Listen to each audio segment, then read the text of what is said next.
கர்த்தராகிய இயேசுவின் நாமத்தினாலே நேயர்கள் யாவரையும் வாழ்த்துகிறோம், வரவேற்கிறோம். கர்த்தர் நல்லவர். இன்றைக்கு இந்த நேரலையிலே கலந்து கொண்டிருக்கிற நண்பர்கள் எல்லாருக்கும் எங்களுடைய வாழ்த்துக்களை தெரிவித்துக் கொள்கிறோம். தொடர்ந்து இந்த நிகழ்ச்சியிலே நீங்கள் பங்கு பெற்று தொடர்ந்து இந்த கலந்துரையாடல்களை நீங்கள் கண்டு மகிழ்ந்து வருகிறீர்கள், மற்றவர்களுக்கும் ஷேர் பண்ணுகிறீர்கள். அது எங்களுக்கு தெரிகிறது. ஆனாலும் அது போதாது. இன்னும் நீங்கள் இந்த வீடியோவை உங்கள் நண்பர்கள் அத்தனை பேருக்கும் நீங்கள் ஷேர் செய்து இந்த ஊழியத்தை தயவாய் நீங்கள் செய்யுங்கள். இங்கே உங்களுக்கு இந்த நேரலை ஓடிக்கொண்டிருக்கும் பொழுதே ஷேர் என்ற பட்டன் உங்களுடைய ஃபேஸ்புக் அதில் இந்த பேஜிலே உங்களுக்கு தெரியும். அதில் நீங்கள் ஷேர் செய்து மற்றவர்களுக்கும் அதை அனுப்பும் பொழுது அவர்களும் நம்மோடு இணைந்து நம்மோடு கலந்துரையாடி நம்மோடு வேத வசனங்களை பெற்றுக்கொண்டு விளக்கங்களை பெற்றுக்கொண்டு அவர்களும் இந்த நிகழ்ச்சியில் பங்கு பெற அது ஒரு நல்ல வாய்ப்பாக அமையும். நிச்சயமாகவே அவர்களுக்கு நீங்கள் இந்த வழியை காட்டுவது அவர்களுக்கு பிரயோஜனமா இருக்கும் என்று நாங்கள் கிறிஸ்துவுக்குள் நம்புகிறோம். தொடர்ந்து உங்களுடைய கேள்விகள் எல்லாம் நீங்கள் கமெண்ட்ல கேட்டுக்கொண்டிருக்கிறீர்கள். கர்த்தருக்கு ஸ்தோத்திரம். இன்னும் உங்களுடைய கேள்விகள் வரவேற்கப்படுகின்றன. தொடர்ந்து கேள்விகளை கேளுங்கள். நீங்கள் கேள்வி கேட்கும் பொழுது ஒரு காரியத்தை நீங்கள் மனதிலே வைத்துக் கொள்ள வேண்டும்.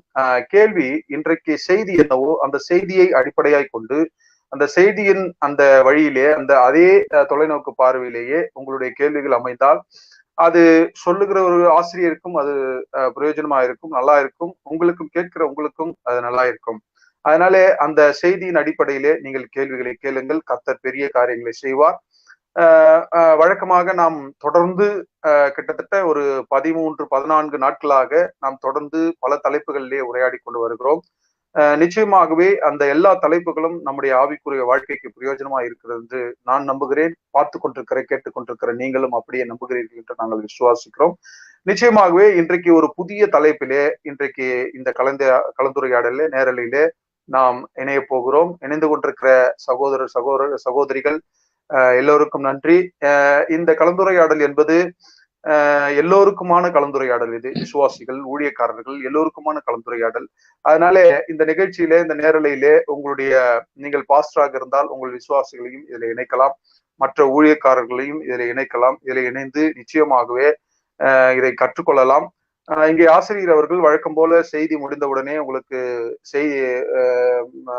கேள்விகளுக்கான பதிலை ஆசிரியர் அவர்கள் கொடுப்பார்கள்.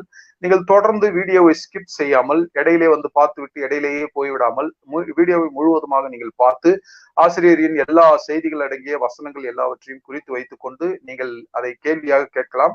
அல்லது கேள்வி கேட்க முடியாதவர்கள், எங்களுக்கு கேள்வி கேட்க தெரியாத பதில் தான் சொல்ல தெரியும் என்பவர்களும் உங்களுடைய பதில்களை வேத வசன அடிப்படையிலே நீங்கள் உங்கள் பதில்களை எங்களுக்கு சொல்லித்தரலாம். நாங்களும் உங்களுடைய கருத்துக்களை கேட்பதற்கு ஆவலாக இருக்கிறோம், தயாராக இருக்கிறோம். நிச்சயமாக நாம் இன்றைக்கு ஒரு பெரிய வித்தியாசமான காரியத்தை இன்றைக்கு கற்றுக்கொள்ள போகிறோம். இன்றைய தினத்திலே விசேஷமான தலைப்பு சேஷ்ட புத்திர பாகமும் சிரேஷ்ட புத்திர பாகமும் ஒன்றா என்ற அடிப்படையில இன்றைக்கு நாம் இந்த கலந்துரையாடலில் நாம் இன்றைக்கு இணைந்திருக்கிறோம். இன்றைக்கு ஒரு வித்தியாசமான தலைப்பு என்று நான் நினைக்கிறேன். வித்தியாசமான கருத்துக்களை ஆசிரியர் நிச்சயமாக இன்றைக்கு நமக்கு சொல்ல போகிறார். நாம் காத்திருப்போம். மீண்டும் ஒரு முறை கூட நான் உங்களுக்கு சொல்லுகிறேன், அநேகர் வீடியோவை ஆரம்பத்திலே வந்துவிட்டு பாதியிலே ஸ்கிப் செய்து போய்விடுவதாக தெரிகிறது. ஏனென்றால் உங்களுடைய கேள்விகளை வைத்து நான் அப்படி நிதானிக்கிறேன். நிச்சயமாக நீங்கள் ஸ்கிப் செய்யாமல் தொடர்ந்து செய்தி முடியும் வரை இருந்தால்தான் உங்களுக்கு செய்தியின் தாற்பயம், செய்தியின் நோக்கம், அந்த செய்தியின் கருத்து என்னவென்று புரியும். புரிந்தால்தான் அதன் அடிப்படையிலே உங்களுடைய கேள்விகள் எழும்பும். அதனால தொடர்ந்து வீடியோவை இடையிலே போகாமல் நீங்கள் பாருங்கள். கர்த்தர் பெரிய காரியங்களை செய்வார். நிறைய விசுவாச கேள்விகள் எழும்பிக் கொண்டிருக்கிறது. நேற்றைய தினத்துல சீக்கிரத்திலே முடிக்க முடியாத அளவுக்கு கேள்விகள் அதிகமாக இருந்தது. அதனால இன்றைக்கு நாம் ஒழுங்கும் கிரமமாய் இன்றைக்கு நேரத்திலே முடிக்க போகிறோம். அதனால கேள்வி கேட்கிறவர்கள் சற்று சீக்கிரத்திலே நீங்கள் வந்துவிடுங்கள். நேரம் முடியும் போது வந்து கேள்வி கேட்கும் பொழுது எங்களுக்கும் அதை முடிப்பதற்கு சிரமமா இருக்கிறது. அதனால சீக்கிரத்திலே வந்து உங்கள் கேள்விகளை நீங்கள் கேட்கலாம். இப்பொழுது நிகழ்ச்சியின் ஆரம்பமாக பாஸ்டர் சத்யதாஸ் அவர்கள் ஜெபிக்க போகிறார்கள். அதுக்கு முன்னாலே நாம் ரெவரண்ட் டாக்டர் ஆசிரியர் அவர்களை நம்முடைய இந்த அரங்கத்திற்கு வரவேற்கலாம்.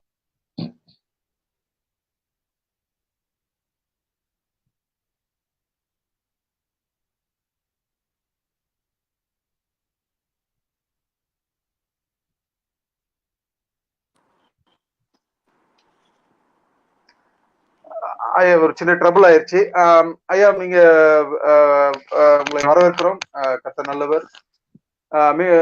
இன்னொரு காரியமாக நம்முடைய பாஸ்டர் சத்யதாஸ் அவர்களை அரங்கத்துல வரவேற்கலாம். பாஸ்டர் சத்யதாஸ் பேசலாம்.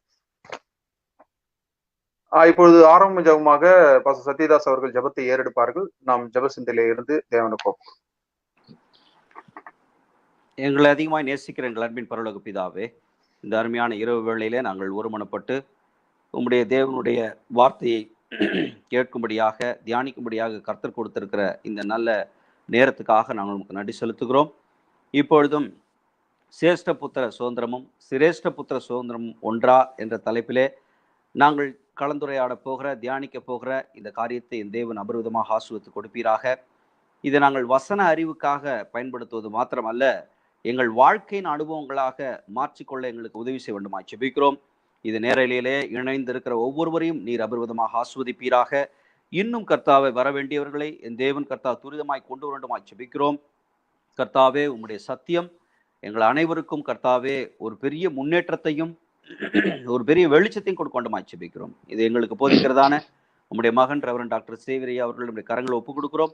தேவன் தாமே ஆசீர்வதித்து அபிஷேகம் என் தேவன் எங்களோடு பேசும்படியாய் கர்த்தர் கிருபை தர வேண்டுமாய் ஜெபிக்கிறோம். பாதுகாத்துக் கொள்ளும் வழி நடத்தும் இயேசுவின் நாமத்தில் வேண்டிக் கொள்ளும் எங்கள் ஜீவனுள்ள பிதாவே, ஆமென். ஆமென், ஆமென்.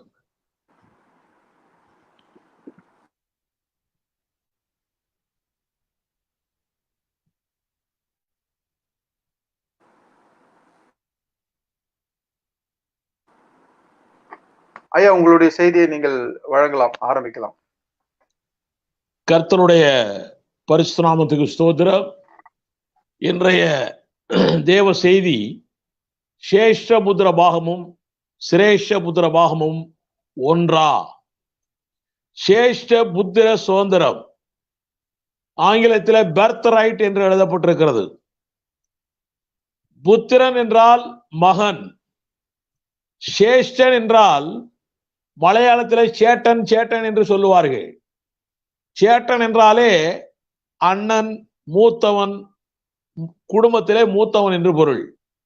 ஆக மூத்த மகனுடைய சுதந்திரம் சேஷ்ட புத்திர பாகம். இது குடும்ப முழு உரிமை, குடும்பத்துடைய முழு ஆஸ்தி, முழு அந்தஸ்து, குடும்பத்தினுடைய எல்லா மகிமை, இது போன்ற எல்லா பாக்கியமும் மூத்தவனுக்கே சேஷ்ட புத்திரமாக உண்டு. சுவாபப்படி மனிதர்களுக்குள்ளே ஆதியிலிருந்தே இருந்து கொண்டிருக்கிறது. இது தேவனுடைய அனாதி தீர்மானம். மூத்தவனுக்கே குடும்ப முழு உரிமை, ஆஸ்தி, அந்தஸ்து, மகிமை போன்ற எல்லாமே பாக்கியங்கள் எல்லாமே மூத்தவனுக்கே சேஷ புத்திர பாகமாக உண்டு. இது சுவாபப்படி மனிதர்களுக்குள்ளே இருக்கிறது. தேவன் இந்த அனாதி தீர்மானம் ஆதி முதலாய் வழி வழியாய் மனிதர்களுடைய ஆவியிலே நிறைந்திருக்கிறது. நியாயப்பிரமாணத்தில் தான் இதை பற்றியெல்லாம் விளக்கமாய் சட்டமாய் சொல்லப்பட்டிருக்கும். நியாயப்பிரமாணம் சீனாய் மலையில் கொடுக்கப்பட்டது நாம் அறிவோம்.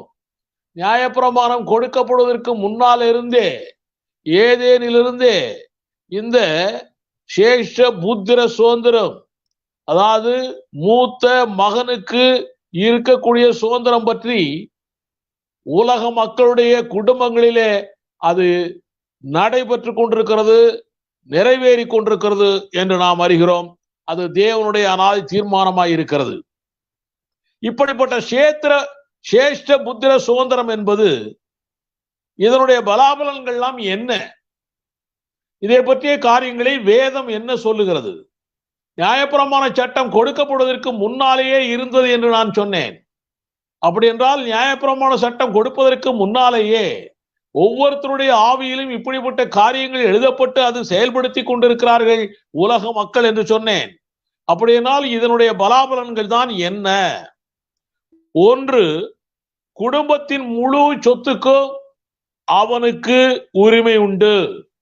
ஆதியாகமம் 25ஆம் அதிகாரம் 5ஆம் வசனம் சொல்லுகிறது. அதை நான் வாசிக்கிறேன். ஆபிரகாம் தனக்கு உண்டானவை எல்லாம் ஈசாக்குக்கு கொடுத்தான். தனக்கு உண்டானவை எல்லாமே ஈசாக்கு கொடுத்தான். ஆக குடும்பத்தின் முழு சொத்துக்கும் அவனுக்கு உரிமை இருக்கிறது. இரண்டாவது காரியம், குடும்ப தலைமை ஏற்க முழு குடும்பத்தையும் ஆள்வதற்கு அவனுக்கு பொறுப்பு இருக்கிறது, தகுதி இருக்கிறது, அந்தஸ்து இருக்கிறது. ஆதியாகமம் 24ஆம் அதிகாரம் 65ஆம் வசனம், 25ஆம் அதிகாரம் 5ஆம் வசனம், 27ஆம் அதிகாரம் 29, 37 வசனங்கள், இப்படி பல வசனங்கள் இருக்கின்றன.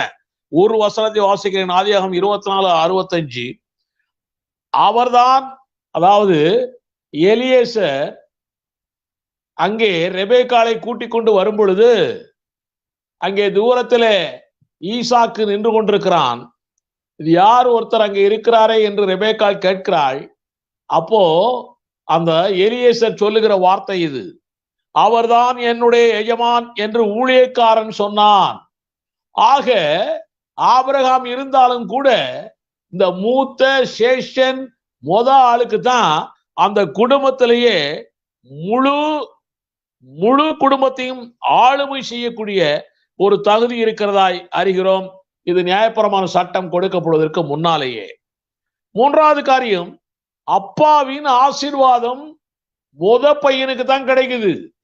அப்பாவின் ஆசீர்வாதம் பையனுக்கு தான் உண்டு. ஆதியாகமம் 27:4, 27 முதல் 38 இப்படிப்பட்ட வசனங்களை வாசிக்கலாம். ஆதியாகமம் 27:4 வாசிக்கிறேன்.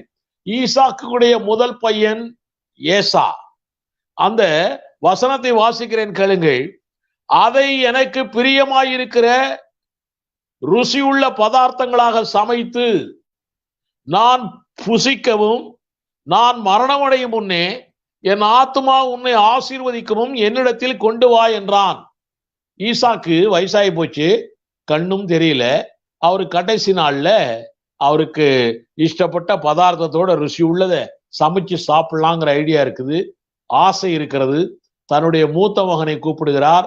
அவனை கூப்பிட்டு, ஏசாவை கூப்பிட்டு, அப்பா, எனக்கு நான் மரணமடையும் முன்னே என் ஆத்மா உன்னை ஆசீர்வதிக்க என்னிடத்தில் கொண்டு வா என்று அவர் சொல்லுகிறார். ஆக முதல் மகனுக்குத்தான் ஆசீர்வாதம் உண்டு. இது நியாயப்பிரமாண சட்டம் வருவதற்கு முன்னாலேயே. அடுத்தது, குடும்ப சமுதாய ஆசாரியனாய் மூத்த மகன் தான் இருப்பான். மூத்த மகன் தான் குடும்ப சமுதாய ஆசாரியனாய் இருப்பான். ஆவிக்குரிய தலைவனாய் மூத்த மகன் தான் இருப்பான். ஆதியாகமம் 26ஆம் அதிகாரம் 25ஆம் வசனம், 35ஆம் அதிகாரம் 3 முதல் 7 வசனங்கள் இருக்கின்றன. ஆதியாகமம் 26, 25 வாசிக்கிறேன். அதுல அங்கே எங்கே பெயர் சபாவிலே அவன் என்றால் ஈசாக்கு ஒரு பலிபீடத்தை கட்டி கர்த்தருடைய நாமத்தை தொழுது கொண்டு அங்கே தன் கூடாரத்தை போட்டான். இவனே பலிபீடத்தை கட்டி, இவனே பலி செலுத்தி தொழுகை நடத்தி, இவனே ஆசாரியனாய் ஆவிக்குரிய தலைவனாய் இருக்கிறான். அடுத்தது, விசேஷித்த வாழ்வு இவனுக்கு கிடைக்கும், இந்த மூத்த மகனுக்கு. ஆதியாகமம் 26:3. மேசியா பிறக்கும் வழி சேஷமுத்திரமாக உள்ளவர்கள் மூலமாய்த்தான் நடக்கும். மேசியா பிறக்கக்கூடிய வழி சேஷ முத்திரமாக உள்ளவர்கள் மூலமாய்த்தான் நடக்கும். இது நியாயப்பிரமாணத்துக்கு முன்னாலேயே நடக்கிற காரியங்கள், அவர்கள் எல்லாம் உணர்ந்த காரியங்கள். ஆதியாகமம் 12:3, 21:12, 22:18 இப்படி பல வசனங்கள் இருக்கிறது. 22:18 மாத்திரம் வாசிக்கிறேன் நான். ஆபிரகாமை நம் தேவன் சொல்லுகிறார், நீ என் சொல்லுக்கு கீழ்ப்படிந்தபடியினால் உன் சந்ததிக்குள் பூமியில் உள்ள சகல ஜாதிகளும் ஆசீர்வதிக்கப்படும். சகல ஜாதிகளும் உனக்குள்ளே ஆசீர்வதிக்கப்படும். இவனுக்கு முத பையன் ஈசாக்கு வரப்போறான், அவனுக்கு முத பையன் ஏசா வரப்போறான். இப்படி எல்லாம் நடக்க போகுது. இப்ப ஆபிரகாம கிட்ட ஆண்டவர் சொல்றாரு, உன் சந்ததிக்குள் பூமியில் உள்ள சகல ஜாதிகளும் ஆசீர்வதிக்கப்படும். இதுல சந்ததி என்று அவர் சொல்லுகிறார். இதே கலாத்தியர் 3ஆம் அதிகாரத்துல எழுதப்பட்டிருக்கிறது. இது ரொம்ப விளக்கமாய் நல்லபடியா எழுதப்பட்டிருக்கிறது. கலாத்தியர் 3ஆம் அதிகாரம் 16ஆம் வசனத்தில் எழுதப்பட்டிருக்கிறது. நான் அதை வாசிக்கிறேன் உங்களுக்கு புரியும்படியாய். ஆபிரகாமுக்கும் அவனுடைய சந்ததிக்கும் வாக்குத்தத்தங்கள் பண்ணப்பட்டன. சந்ததிகளுக்கு என்று அநேகரை குறித்து சொல்லாமல் உன் சந்ததிக்கென்று ஒருவனை குறித்து சொல்லி இருக்கிறார். அந்த சந்ததி கிறிஸ்துவே. ஆக கிறிஸ்து இந்த சேஷபுத்திரமாக சந்ததி வழியாய்த்தான் பிறப்பார் என்பது அது ஒரு ஐக்கியமாயிருக்கிறது, அது ஒரு பாரம்பரியமாயிருக்கிறது, அது ஒரு நன்மைக்கு எதுவான காரியமாயும் இருக்கிறது.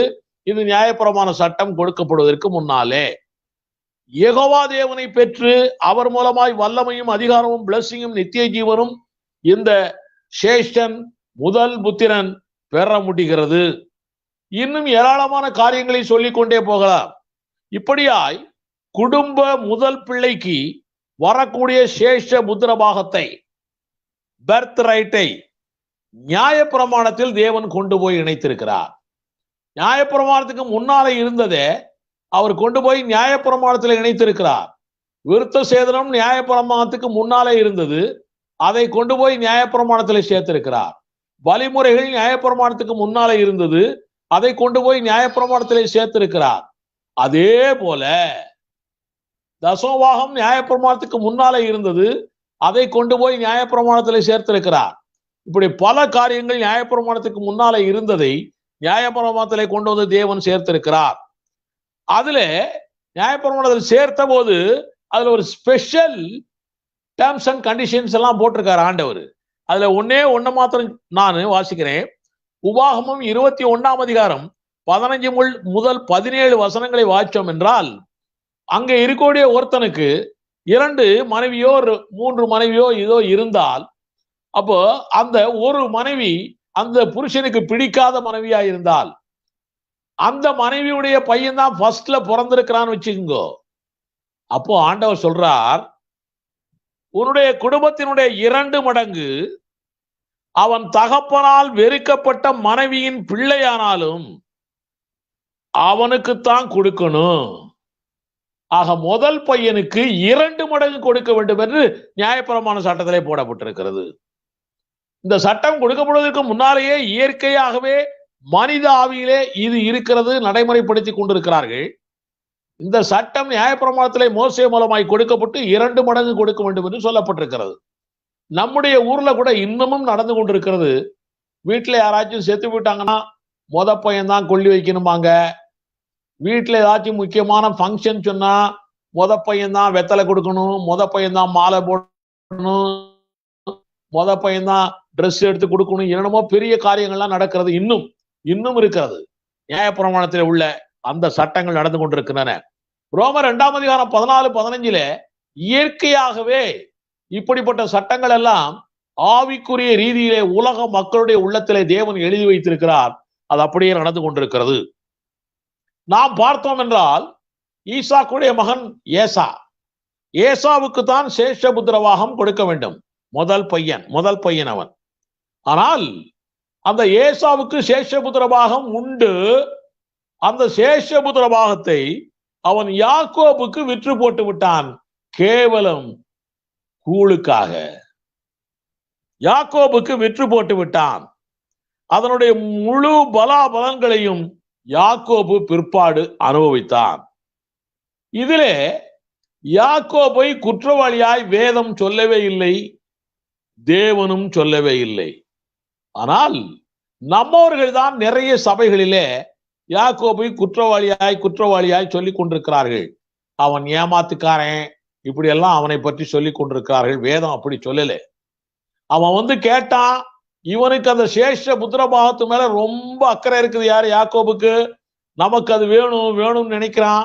இதுதான்டா சான்ஸ்ன்னு சொல்லி அவனை கேட்கிறான். அவன் சாப்பாட்டுக்காக, ஒருவேளை கூழுக்காக தன்னுடைய சேஷ புத்திரபாகத்தையே விற்று போட்டான். அவன் ஏசாவைத்தான் வேதம் பேசிக்கள்ளன் என்றும் சீர்கட்டவன் என்றும் சொல்லுகிறது. எபிரேயர் 12ஆம் அதிகாரம் 16ஆம் வசனம் சொல்லுகிறது, வாசிக்கிறேன். ஒருவனும் பேசிக்கள்ளனாகவும் ஒருவேளை போஜனத்துக்காக தன் சேஷ புத்திரபாகத்தை விற்று போட்ட ஏசாவை போல சீர்கட்டவனாகவும் இராதபடிக்கும் எச்சரிக்கையாயிருங்கள். ஆக ஏசாவைத்தான் வேதம் பயங்கரமாய் சொல்லுகிறது. யாக்கோபுன்னு சொன்னா ஏமாத்துக்காரன் என்ற அர்த்தம் அல்ல. அதனுடைய நீங்க டிக்ஷனரியில எல்லாம் எடுத்து பார்த்தீங்கன்னா, தட்டி வீழ்த்துவோன் அப்படின்னா அவர் பெரிய ஸ்ட்ரென்த் உள்ளவரு, எல்லாரையுமே விழ வச்சிருவாரு, அப்படிப்பட்ட ஆள் அவரு. இவர் தேவனோடே போராடி வெற்றி கொண்ட ஆளாச்சே. அதனால யாக்கோப் என்றால் அப்படிப்பட்ட அர்த்தங்கள் அவருக்கு உண்டு. சரி, வேதத்திலே இந்த ஏசா இப்படி தன்னுடைய சேஷபுத்திர பாகத்தை அவன் இப்படி ஒரு கூழுக்காக விற்று போட்டானே, அது நமக்கு எச்சரிப்பாய் சொல்லப்பட்டிருக்கிறது. ஏசா போல சேஷபுத்திர பாகத்தை விற்காதே. விற்பதற்கு உனக்கு சுயாதீனம் இருக்கிறது, விற்கலாம். விற்கிறதுக்கு உனக்கு சுயாதீனம் இருந்தாலும் விற்காதே. அது தேவனுடைய அனாதி தீர்மானம். இரண்டாவது, பாவம் செய்து நீ பின்மாற்றம் அடைந்தாலும் இது உனக்கு கிடைக்காமல் போய்விடுமே. அதனால நீ பாவம் செய்து பின்மாற்றம் அடைந்து விட்டாய் என்றால் இந்த சேஷபுத்திர பாகம் கிடைக்காமல் போய்விடும். அதனால சேஷபுத்திர பாகத்திலே ரொம்ப எச்சரிக்கையாக இருக்க வேண்டும். யாக்கோபுடைய முதல் பையன் ரூபன். ரூபன் தான் முதல் பையனுக்கு தான் சேஷபுத்திர பாகம் கொடுக்கப்பட வேண்டும். ஆனால் அவனுக்கு கொடுக்கப்படவில்லை. அது யோசேப்புக்கு கொடுக்கப்படுகிறது. யோசேப்புடைய பிள்ளைகள் 2 பேருக்கும் வந்து சேருகிறது. ஏன்? 1 நாளாகமும் 5ஆம் அதிகாரம் 1-2 வசனங்களை வாசிக்கிறேன். ரூபன் இஸ்ரவேலுக்கு முதற் பிறந்த சேஷபுத்திரன். ஆனாலும் அவன் தன் தகப்பனுடைய மஞ்சத்தை தீட்டுப்படுத்தினபடியினால் கோத்திரத்து அட்டவணையிலே அவன் முதற் பிறந்தவனாக எண்ணப்படாமல் அவனுடைய சேஷபுத்திர சுதந்திரம் இஸ்ரவேலின் குமாரனாகிய யோசேப்பின் குமாரருக்கே கொடுக்கப்பட்டிருக்கிறது. எவ்வளவு பெரிய பாவம் செஞ்சிருக்கான் பாத்தீங்களா? தன்னுடைய அப்பாவுடைய மஞ்சத்தையே தீட்டுப்படுத்தினானாம். அதனால பாவத்தினாலேயே, இப்படி மகா பெரிய பாவம் செஞ்சதுனாலேயே அவனுடைய சேஷபுத்திர பாகம் ரூமனுக்குரியது, மற்றவர்களுக்கு போய்விட்டது. அதனால நம்முடைய நடவடிக்கைகள், நம்முடைய செயல்பாடுகள் எல்லாமே மிக மிக முக்கியமாய் இருக்க வேண்டும் என்று வேதம் நமக்கு எச்சரிக்கிறது.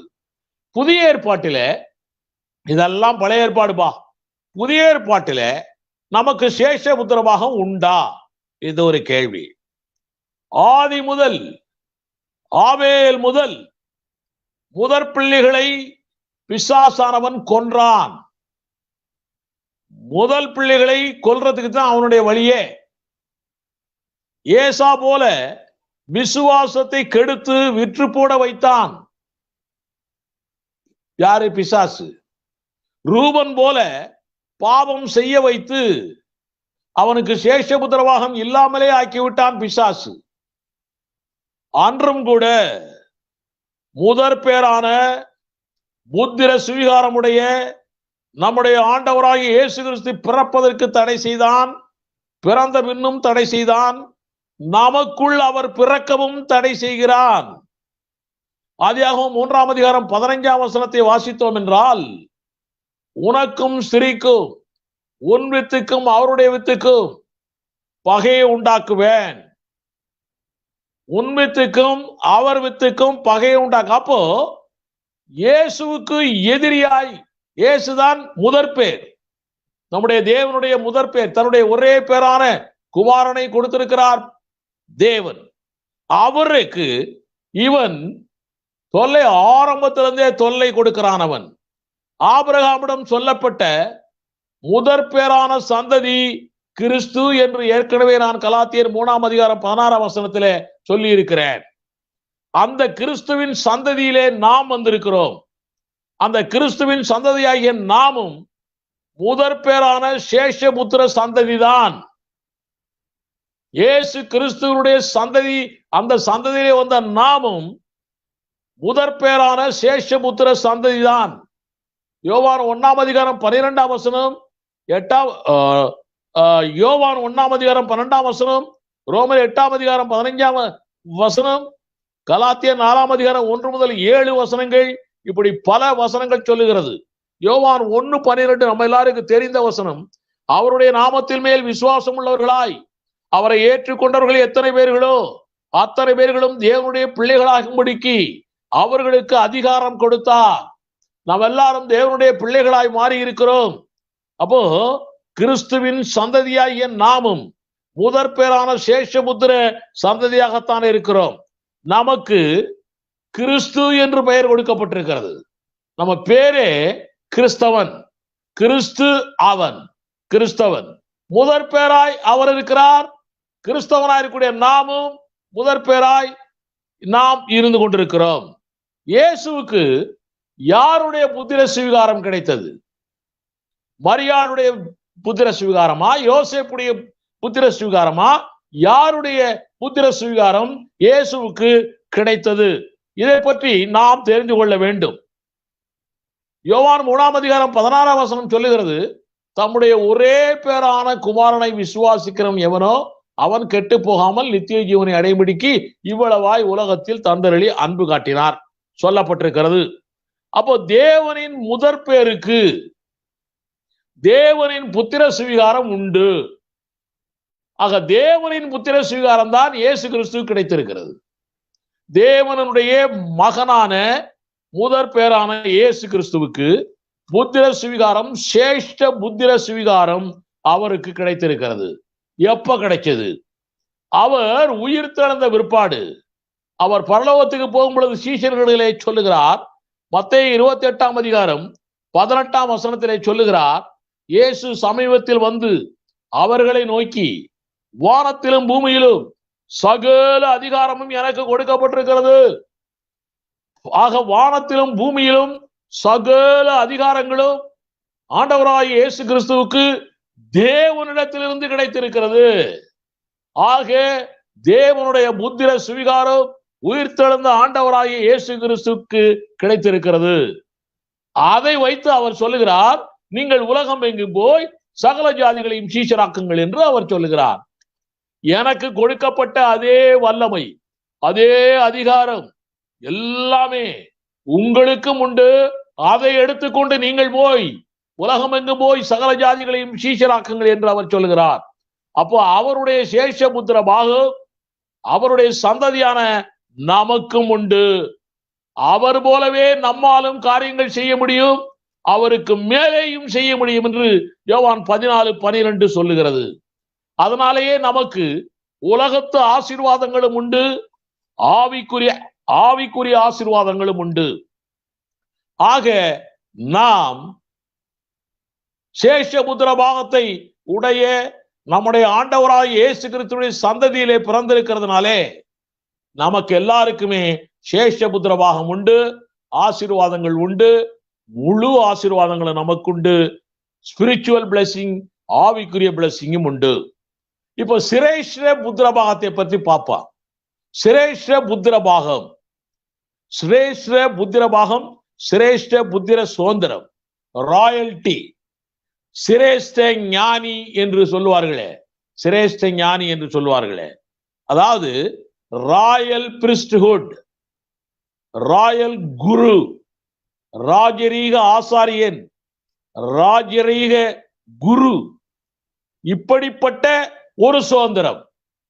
சிரேஷ்ட என்று சொன்னாலே சிரசு, சிரசு என்றாலே தலை, தலையிலே தலைமை ஆளுகை நமக்கு கிடைக்கிறதுக்காக, அப்படி கிடைக்கிறவர்களுக்கு தான் சிரேஷ்ட புத்திர பாகம் கிடைக்கிறது, ராயல் பிரிஸ்ட்ஹுட் கிடைக்கிறது, ஆளும் உரிமை கிடைக்கிறது, பிரபுவாய் பிரின்ஸாய் அவன் தகுதிப்படுகிறான். சேஷ புத்திர பாகம் பெற்ற எவனொருவன் சேஷ புத்திர பாகம் பெற்றிருக்கிறானோ மூத்த மகனுக்கு தான் உண்டு என்று நாம் பார்த்தோம். அந்த சேஷ புத்திர பாகம் பெற்ற மூத்த மகனுக்கு தான் சிரேஷ புத்திர பாகமும் உண்டு, ஆளுகையும் உண்டு. அவனுக்குத்தான் ராயல் பிரிஸ்ட்ஹுட் என்ற ஒரு ராஜரீக ஆசாரியமும் உண்டு, ராயல் குரு, ராஜரீக குரு என்று உண்டு. வெளிப்படுத்தல் 1ஆம் அதிகாரம் 6ஆம் வசனத்தை வாசித்தோம் என்றால், வெளிப்படுத்தல் 1ஆம் அதிகாரம் 6ஆம் வசனத்துல நம்மிடத்தில் அன்பு கூர்ந்து, நம்மிடத்துல நம்ம யாரு? கிறிஸ்தவர்களாகிய நாம் நம்மிடத்திலே அன்பு கூர்ந்து தமது இரத்தத்தினாலே நம்முடைய பாவங்களை நம்மை கழுவி தம்முடைய பிதாவாகிய தேவனுக்கு முன்பாக நம்மை ராஜாக்களும் ஆசாரியர்களும் ஆக்கினவன் அவருக்கு மகிமையும் வல்லமையும் என்றென்றைக்கும் உண்டாயிருப்பதாக. ஆக தேவன் நமக்கு சிரேஷ்ட புத்திரபாகத்தை கொடுத்திருக்கிறார். நம்மை ராஜாக்களும் ஆசாரிகளுமாய் ஆக்கி இருக்கிறார். ஆமென். ஆக சிரேஷ்ட புத்திரபாகம் நமக்கு கிடைத்திருக்கிறது. அதே போல சிரேஷ்ட புத்திரபாகமும் நமக்கு கிடைத்திருக்கிறது. உதாரணத்துக்கு உங்களுக்கு நான் சொல்ல வேண்டும் என்றால், சேஷ புத்திரபாகம் நான் ஏற்கனவே சொன்னேன், ரூபனுக்கு இல்லை, அது யோசேப்புக்கு தான் கிடைத்தது, யோசேப்புடைய பிள்ளைகளுக்கு தான் கிடைத்தது என்று சொன்னேன். அந்த சேஷ புத்திரபாகம் கிடைத்த யோசேப்புக்கு சிரேஷ்ட புத்திரபாகம் கிடைக்கவில்லை, ஆளுகை கிடைக்கவில்லை. யாருக்கு கிடைச்சிருக்குன்னா, 4வது மகன், யாக்கோபுடைய 4வது மகன் யூதாவுக்கு கிடைத்திருக்கிறது. முதல் மகன் ரூபன், அவனுக்கு புத்திர சுவீகாரமே கிடைக்கல, அவனுக்கு சேஷ புத்திரபாகமே கிடைக்கல. ஆனால் அவனுக்கு சிரேஷ்ட புத்திரபாகம் கிடைக்காது. 2வது ஆட்கள் பெஞ்சமின், லேவி, இந்த ஆட்களுக்கும் கிடைக்கல. 4வது ஆளு யூதா, அவனுக்கு அவனுக்கு அவனுக்கு அது கிடைத்திருக்கிறது. காரணம் என்ன? 1 நாளாகமும் 5ஆம் அதிகாரம் 2ஆம் வசனத்தை வாசிக்கிறேன். யூதா தன் சகோதரரிலே பலத்ததினால் ராஜாதிபத்தியம் அவன் சந்ததியில் உண்டானது. இருக்கிறவங்களே அவர் ரொம்ப பலத்தவனாய் இருந்திருக்கிறான், அதனாலே அவனுக்கு உண்டாயிருக்கிறது என்று எழுதப்பட்டிருக்கிறது. 1 நாளாகவும் 28:4 சொல்லப்பட்டிருக்கிறது. ஏன் அவனுக்கு, யூதாவுக்கு அந்த சிரேஷ்ட புத்திரபாகம் போய் சேர்ந்தது? ரூபன் தகப்பன் மஞ்சத்தை அவன் மிதித்து போட்டதால் சேஷ புத்திரபாகத்தை இழந்து போனான். லேவியும் சிமியோனும் கொடுமையின் பட்டயம் உடையவர்கள் என்று யாக்கோபே சொல்லுகிறார். உங்களுக்கு தெரியுமோ என்னமோ, தெரியும் எல்லாருக்குமே. அவங்களுடைய சிஸ்டர் தீனாள் அங்கே போய் புறஜாதி ஆட்களோடு அங்கே ஒருவனோடு சேர்ந்து அவன் அவளை கெடுத்துட்டான். புறஜாதிக்காரன் கெடுத்தாலும் அவளை தான் கல்யாணம் முடிக்கணுங்கிறான். உடனே அவர்கள் எல்லாரும் யாக்கோபிடம் வந்து கேட்கிறார்கள். யாக்கோபும் யாக்கோபுடைய பிள்ளைகள் எல்லாம் சொல்றாங்க, நாங்கெல்லாம் விருத்த சேதனம் பண்ணியவர்கள், விருத்த சேதனம் இல்லாதவர்களுக்கு எங்களுடைய பிள்ளையை கொடுப்போமா? அந்நிய நுகப்பிணைப்பு எங்களுக்கு கிடையாது என்றெல்லாம் இவர்கள் ஆர்கியூ பண்ணுகிறார்கள். அப்பொழுது அவன் கெடுத்தவனே சொல்றான், நான் மட்டுமல்ல, என்னை சார்ந்தவர்கள் எல்லாருமே விருத்த சேதனம் பண்ணி உங்களோடு சேர்ந்து வியாபாரம், உங்களோடு சேர்ந்து உறவு கொள்ள நாங்கள் தயாராயிருக்கிறோம் என்று அவர்கள் சொன்னார்கள். சரி என்று ஏற்றுக்கொண்டார்கள் எல்லாரும். அவன் அங்க போய் விருத்த சேதனம் பண்ணிட்டு இருக்கிறாங்க. எல்லாரும் விருத்த சேதனம் பண்ணி 2 நாள் 3 நாள் ஆன உடனே அவனுக்கெல்லாம் வலி ஏற்படுகிறது.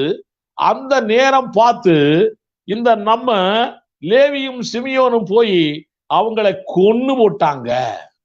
அத்தனை பேரும் செத்து போய் விட்டார்கள்.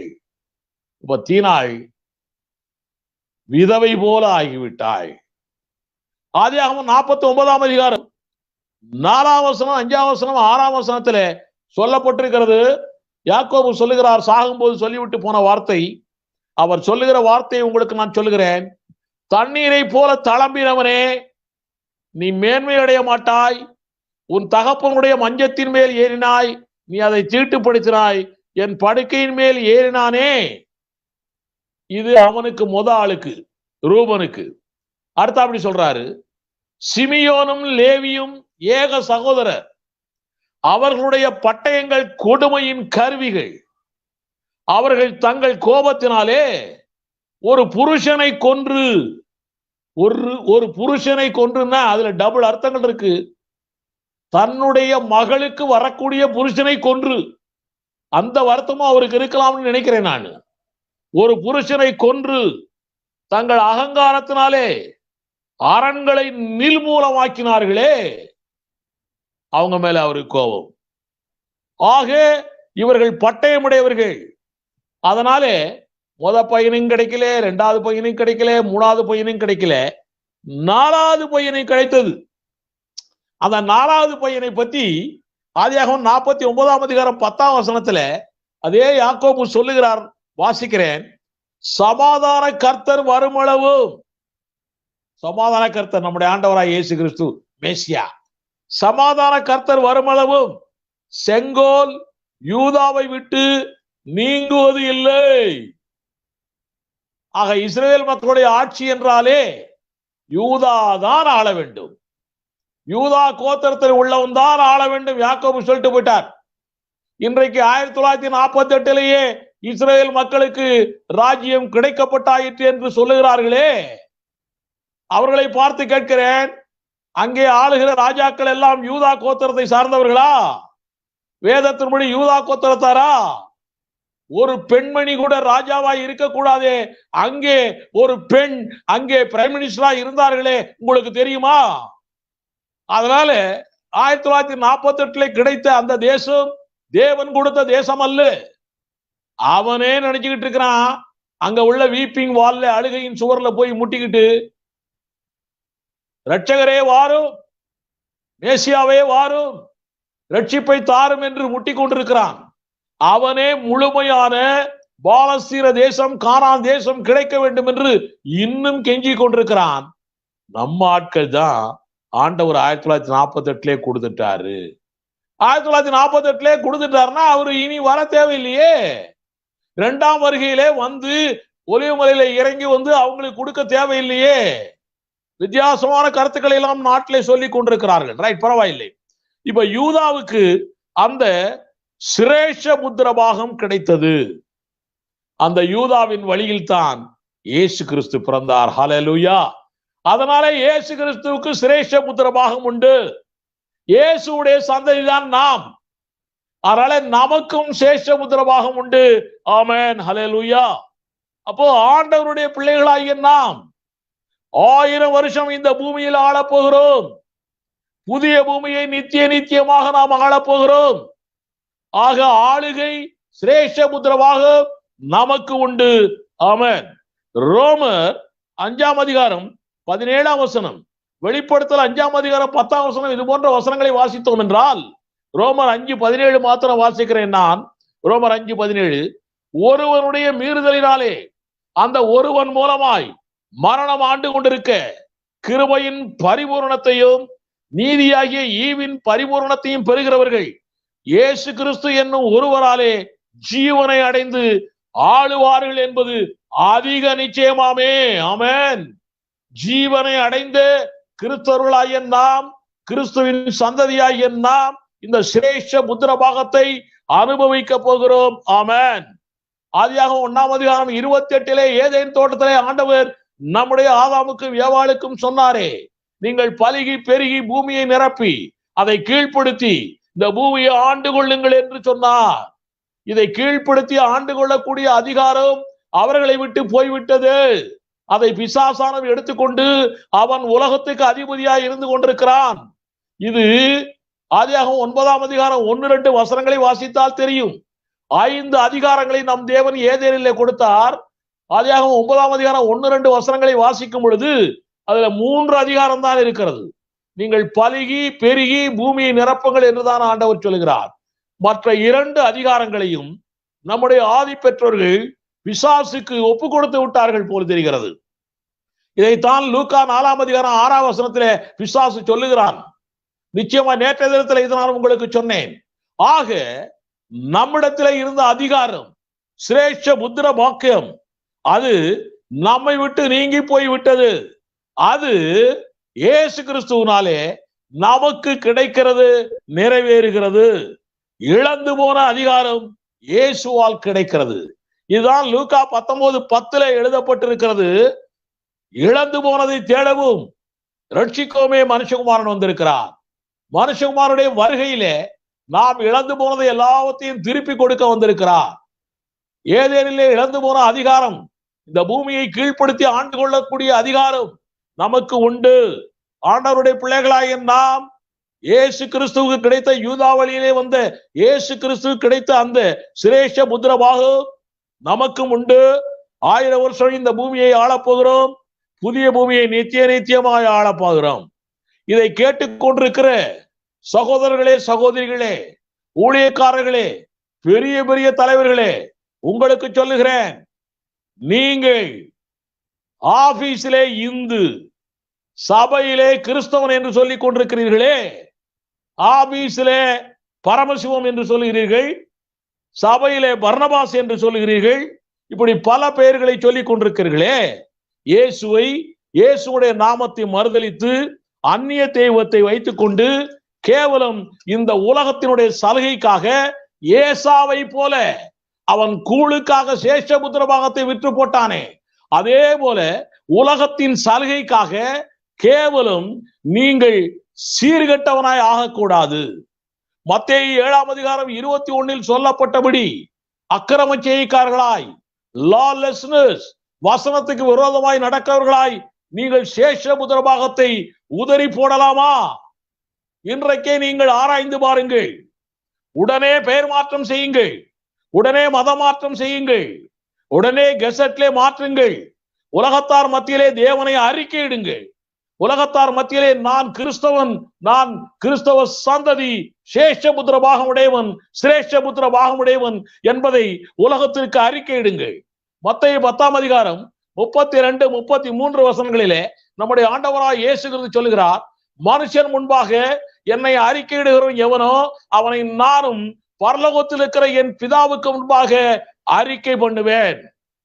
மனுஷர் முன்பாக, ஆபீஸ்ல போயோ, தொழிற்சாலையில போயோ, உலகத்துல போயோ, ரேஷன் கார்டுலயோ எங்கேயோ போய் நான் கிறிஸ்தவன் என்று சொல்லிவிட்டால், நான் தேவனுடைய பிள்ளை என்று சொல்லிவிட்டால் அவனை பரலோகத்தில் இருக்கிற என் பிதாவுக்கு முன்பாக அறிக்கை பண்ணுவேன். மனுஷருக்கு முன்பாக என்னை மறுதலிக்கிறவன் எவனோ அங்க போய் இந்துன்னு எவன் போடுறான, எப்படித்தான் இந்துன்னு எழுதுறதுக்கு கை வருதோ தெரியல, இந்து என்று போடுகிறவன் எவனோ அவனை நானும் பரலோகத்தில் இருக்கிற என் பிதாவுக்கு முன்பாக மறுதலிப்பேன் என்று இயேசு கிறிஸ்து சொல்லுகிறார். இவர்கள் எல்லாருமே இப்படி அந்த பழைய பெயர்களை வைத்துக் கொண்டு இந்து என்று சொல்லிக் கொண்டே இருக்கிறார்களே, இவர்கள் எல்லாம் ஞானஸ்தானம் பெற்றார்களா? முழுக்க ஞானஸ்தானம் தெரியவில்லை. அப்படியே முழுக்க ஞானஸ்தானம் பெறும் பொழுது அவர்களுடைய பாஸ்டர்கள், இவர்களுடைய பரமசிவம், இவங்களுடைய மோகன், இவங்களுடைய இப்படிப்பட்ட இந்து பெயரை வச்சா ஞானஸ்தானம் கொடுத்திருப்பாரு? நிச்சயமாய் கிறிஸ்தவ பெயர் வச்சுதான் எந்த பாஸ்டர்களும் ஞானஸ்தானம் கொடுத்திருப்பாங்க. அப்படி என்றால் அந்த ஞானஸ்தான பெயர் எங்கே போயிற்று? ஏன் அதை விட்டு விடுகிறாய்? இப்படி அறிக்கையிட்டும் நீங்கள் உலகத்தார் மத்தியிலே நான் கிறிஸ்தவன் என்று அறிக்கையிட்டும் ரூபன் போல பாவங்களிலே விழுந்து போனீர்கள் என்றால் உங்களால் மீள முடியாத நிலையிலிருந்து சேஷபுத்திர பாகத்தை இழந்து போகிறாயா? அதனால் சிரேஷ்டபுத்திர பாகம் இழந்து போகுமே. உங்களுக்கு சொல்லுகிறேன், தைரியமாய் கிருபாசன தண்டைக்குள்ளே வாருங்கள். எபிரேயர் 4:16 இறக்க வேண்டுமா? சகாயம் செய்யும் கிருபையை பெற வேண்டுமா? தைரியமாய் ஆண்டவராய் இயேசு கிறிஸ்து மரிக்கும் பொழுது திரைச்சீலை 2 கிழிந்து விட்டது. கிருபாசனத்துக்குள்ளே எப்போதும் போகலாம். தைரியமாய் வாருங்கள். பாவ அறிக்கை செய்து மன்னிப்பு பெற்றுக் கொள்ளுங்கள். 1 யோவான் 1:8-10 அவர் மறக்கிறவர் மன்னிக்கிறவர். இதுவரைக்கும் எப்படி தப்பு செய்திருந்தாலும் பரவாயில்லை, சேஷபுத்திர பாகத்தை இழந்திருந்தாலும் பரவாயில்லை, இப்ப நீங்க பெற்றுக்கொள்ளுங்கள். மறக்கிறவர் மன்னிக்கிறவர். சேஷபுத்திர பாகமும் சிரேஷ்டபுத்திர பாகமும் உள்ள நீ குமாரனுடைய சாயலுக்கு ஒப்பானவன், பரலோகத்திலே பிரவேசிக்க தகுதி உள்ளவன். இது இல்லை என்றால் பரலோகத்திலே பிரவேசிக்க தகுதி இல்லை. இன்றைக்கே ஆயத்தமாகுங்கள். இயேசு சீக்கிரம் வருகிறார். ஆமென், ஆமென், ஆமென்.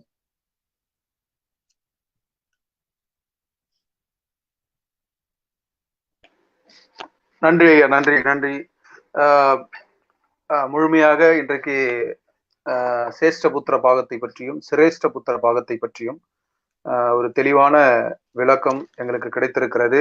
ஒரு தெளிந்த நீரோடையை கண்டது போல ஒரு பெரிய மனக்கண்கள் பிரகாசித்து சில காரியங்களை இன்றைக்கு கண்டது. கர்த்தருக்கு ஸ்தோத்திரம். நான் நிதானிப்பது சரியாக இருந்தால் நிச்சயமாக இந்த சேஷ்டபுத்திர பாகம் சிரேஷ்டபுத்திர பாகம் என்ற வார்த்தையே அதிகமான கிறிஸ்தவர்கள் கேள்விப்பட்டிருக்க மாட்டார்கள் என்று நினைக்கிறேன். இது நான் மெத்தப்படுத்த மேதாவி என்ற அடிப்படையிலே சொல்லாமல் நான் விசாரித்து அறிந்து கேட்டு அறிந்ததை தான் இன்றைக்கு நான் சொல்லுகிறேன். நிச்சயமாக இந்த செய்தியின் மூலம் இன்றைக்கு கொடுக்கப்பட்ட ஆசிரியர் மூலம் கொடுக்கப்பட்ட அந்த செய்தியின் மூலம் நிச்சயமாக ஒரு தெளிவான ஒரு காரியம் இன்றைக்கு கிறிஸ்தவர்களுக்கு இந்த நிகழ்ச்சியை பார்த்து கொண்டிருக்கிற அன்பர்களுக்கும் நண்பர்களுக்கும் தெரிந்திருக்கும் என்று நினைக்கிறேன். இதை தொடர்ந்து இந்த செய்தியை தொடர்ந்து உங்களுடைய கேள்விகள் எல்லாம் நீங்கள் கேட்டுக்கொண்டிருக்கிறீர்கள். உங்களுடைய கேள்விகள் எல்லாம் ஆசிரியர் அவர்கள் அதற்கு பதில் கொடுக்க போகிறார்கள். நிச்சயமாக ஐயா சகோதரர் ஜாஷோ ஓபெத் என்பவர் ரெகுலரா ஒரு கேள்வி கேட்பாரு. இன்றைக்கு ஒரு கேள்வி கேட்டிருக்கிறாரு. சிரேஷ்ட புத்திர சுதந்திரத்தை பற்றி வேதத்தில் எங்குள்ளது பாஸ்டர், விளக்குங்கள் அப்படின்னு கேட்டிருக்கிறாரு இல்லையா? அதைத்தானே நான் சொன்னேன். யாக்கோபு சாகும்போது சொல்லி இருக்கிறான் பாத்தீங்களா? யாக்கோபு சாகும்போது சொல்லி இருக்கான். ஆதியாகமம் 49ஆம் அதிகாரம் 10ஆம் வசனம். அதுல எழுதப்பட்டிருக்கிறது, வாசிக்கிறேன் வசனத்தை. சமாதான கர்த்தர் வருமளவும் செங்கோல் யூதாவை விட்டு நீங்குவதும் இல்லை, அரசாட்சி யூதாவோடு தான் இருக்கும், யூதா வழியில் தான் இருக்கும். அதனால் தான் இயேசு கிறிஸ்து யூதா வழியிலே பிறந்தார். அதனால் தான் தாவீதுல இருந்து பாருங்க, அவன் யூத சாம்ராஜ்யமாய் இருக்கட்டும், 10 கோத்திரங்கள் அடங்கிய இஸ்ரவேல் சாம்ராஜ்யமாய் இருக்கட்டும், தாவீதுல இருந்து பாருங்க எல்லாம் யூதா கோத்திரம் தான். கடைசியில இயேசு கிறிஸ்துவும் யூதா கோத்திரம் தான். இப்ப இயேசு கிறிஸ்து மூலமாய் நாம் எல்லாரும் அந்த சிரேஷ்ட புத்திரபாகத்தை பெறப்போகிறதுனால நாம் எல்லாருமே ஆளப்போகிறோம். ஆமென். நன்றி நன்றி பாஸ்டர். வேற ஏதாவது கேள்வி? ஆமா, இதுல இப்போ சேஷ்ட புத்திர பாகம் அப்படின்னு நம்ம இருக்கும்போது பைபிள்ல அதனுடைய வார்த்தை நேரடியாக இருக்கிறது. சேஷ்ட புத்திர சுதந்திரம் யோசேப்புடையதாயிற்று அப்படின்னு.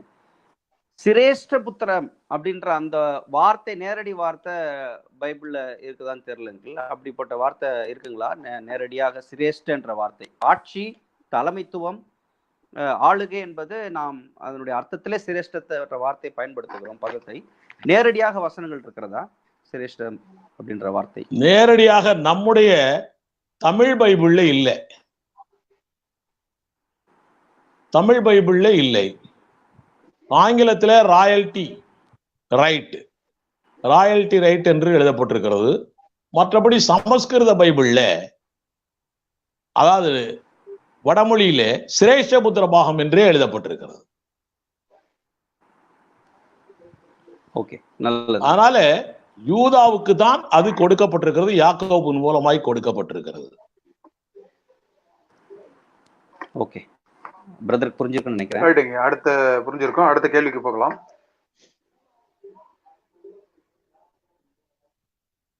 எக்ஸோரன் சித்தார்த்தன் என்பவர் ஒரு கேள்வி கேட்டிருக்கிறார், ஆங்கிலத்தில் கேட்டிருக்கிறார். Can we do a miracle without following Jesus Christ life அப்படின்னு இருக்கிறார். இது தலைப்பு நம்ம செய்திக்கு ஏற்ற கேள்வியா இல்ல. செய்தியை விட்டு வேற எங்கேயோ போயிட்டார் அவரு. Without Christ you can do miracle, but it is not ever lasting miracle. அது பிசாசு செய்கிற அற்புதங்களை போன்றது. அது நிரந்தரம் அல்ல.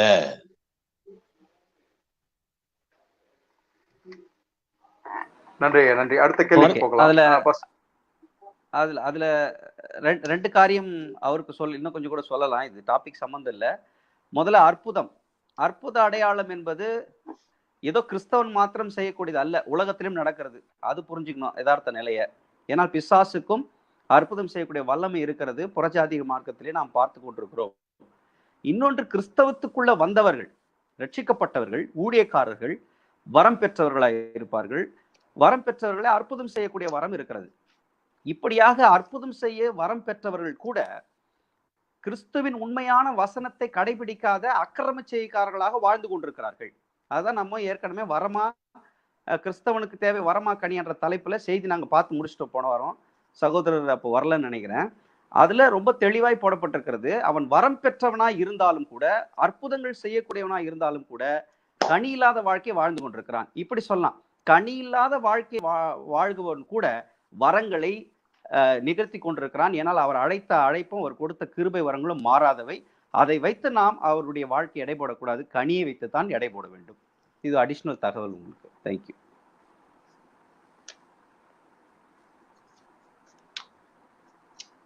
மியூட்ல. சாம் கலன் மியூட்ல இருக்கீங்க. நீண்ட நாள் இடைவெளிக்கு பிறகு கேள்விக்குரல் என்ற பெயரில் திரு குருவியார் அவர்கள் மீண்டுமாய் அவருடைய கேள்வியை கொண்டு வந்திருக்கிறார். இந்த இரண்டு விதமான சுதந்திரமும் மனிதருக்குள்ளே குழப்பத்தையும் ஏற்றத்தாழ்வையும் உண்டாக்குகிறதாய் இருக்கே, ஏன் என்று கேட்டிருக்கிறார் ஐயா. அவருக்கு உங்களுடைய பதில். ஏற்றத்தாழ்வே இல்லை. கிறிஸ்தவனாய் மாறிவிட்டால் இந்த ரெண்டு சுதந்திரமும் நமக்கு உண்டு. கிறிஸ்தவனாய் மாறிவிட்டால் சேஷ்ட புத்திர பாகமும் உண்டு, சிரேஷ்ட புத்திர பாகமும் உண்டு. அதனால நமக்குள்ள வித்தியாசமே இல்லை. ஆமா, இது அநேகமா குருவியாருக்கு முக்கியமான ஒரு காரியத்தை குறிப்பிட விரும்புகிறேன். இந்த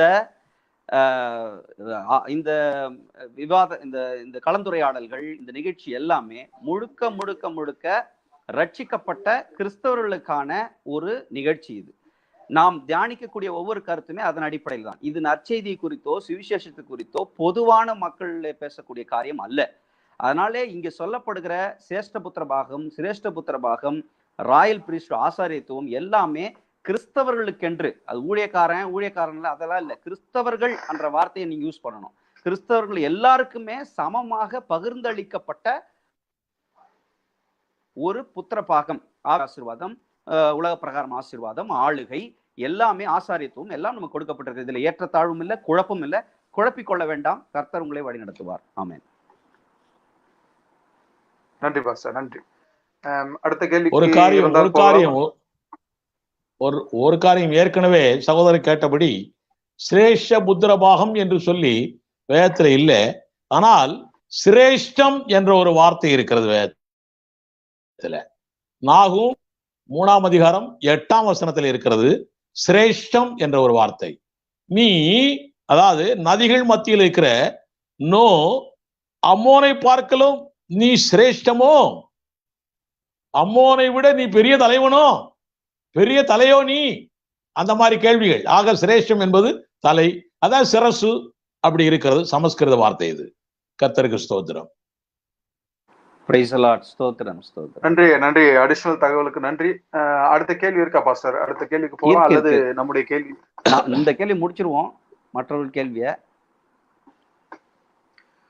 கேள்விக்குரல் திரு குருவியார் அவர்கள் திரும்பவுமாய் கேட்டிருக்கிறார்கள். இந்த தலைப்பை பற்றி யோசிக்கும் போது கோபம்தான் வருகிறது.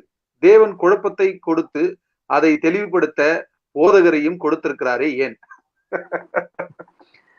அதுதான் நம்ம தேவன்.